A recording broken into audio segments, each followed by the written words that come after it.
okay, so what do you think have been some of the real tangible results your decision to actually engage in coaching? What has come of it?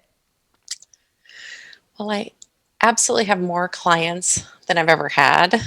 Very exciting. Hmm.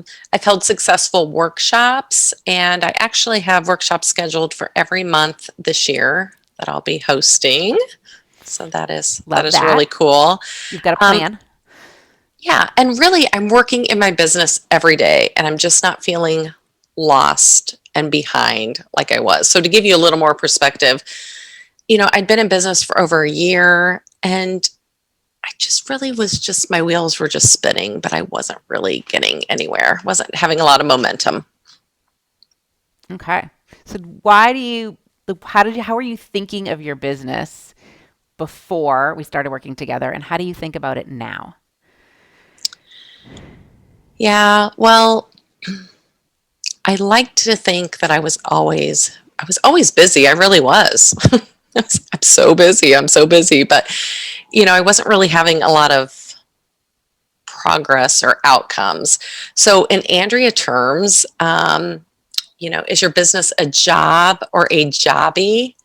And that really hit me. And as a matter of fact, I don't know if I told you this, but I think you asked me that question.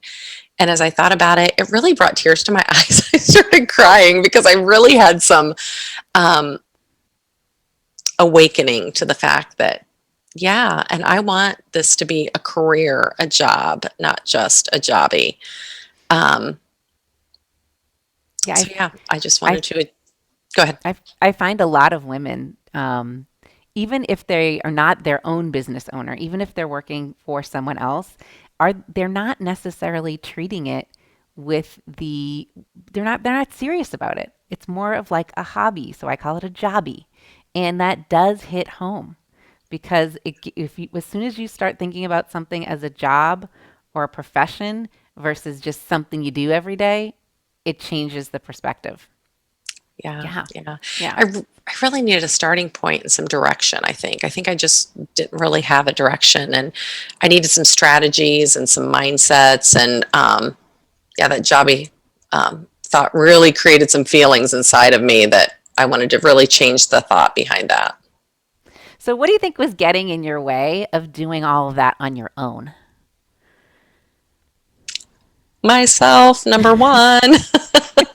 Myself, my mindset, my thinking, negative self talk, Mm. lack of direction, comparison.